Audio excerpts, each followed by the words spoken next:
Alright guys, welcome back to my channel. So now we are focusing on Excel, right? And then the focus is on the charts, the different types of charts that we have in Excel, and then how to control, how to change the charts, how it looks like, and then how to choose the correct charts, right? The behavior of Excel when you choose a different chart. So now we want to plot this data, the customer returns data to a chart, right? So as you can see now, when you just by looking at this data, you are able to tell that the US figures are way higher than the African data. So if I try to plot this into one chart, let's say it's a cluster chart, it will be way too busy for me to tell, okay, what exactly is the difference, or to be able to, I won't be able to read the African data because of the difference from the US data, right? So if you're faced with a scenario that is similar to this, whereby you have like two different data set that you have way too different data, right? So and then you want to plot that into a chart, but because of the difference of the data now,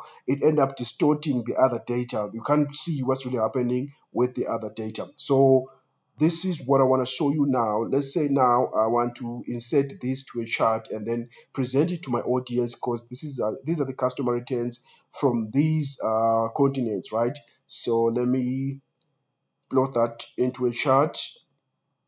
This is what I'm talking about, right? It's really difficult for me to read these two different data sets from off the same scale. For example, here on this scale, I can't tell what's really happening with the Africa data there in 2013, 2014, 2015, up to 2016, because the difference between these two data is way too different, right?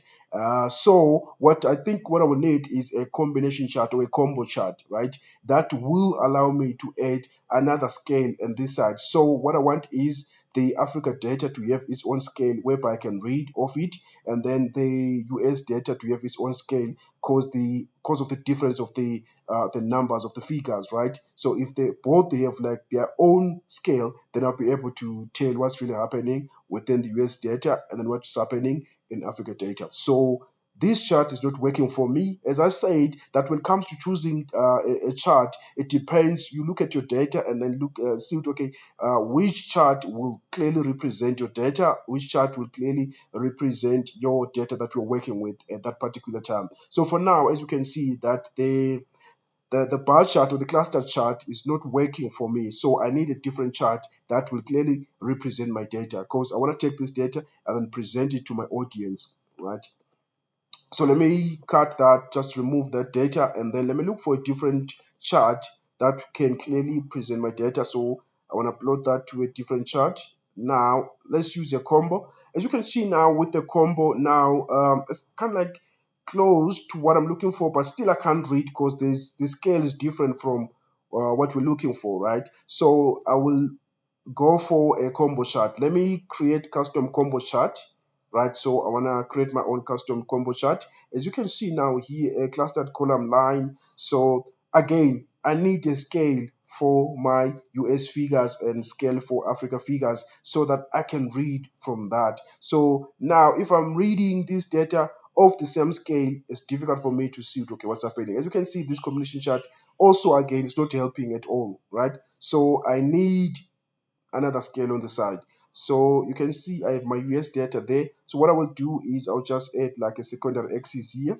Let me just add a secondary, as you can see now. So this side, 2013, you can see Africa is in blue. So in 2013, I'm able to read my 2013 data there on this scale. This side is 300 and something there, right? There's 308. And then this side, this scale is for my US figures. So with the combo chart, you are able to make some changes, add another scale so that you can be able to read off these scales, and then you clearly see what's happening within that data. So let me click OK and then show you what I have now. So there it is, right? So the US, you can see I'm not reading the US data from this side, I'm reading it from this side. As you can see, it's there up there.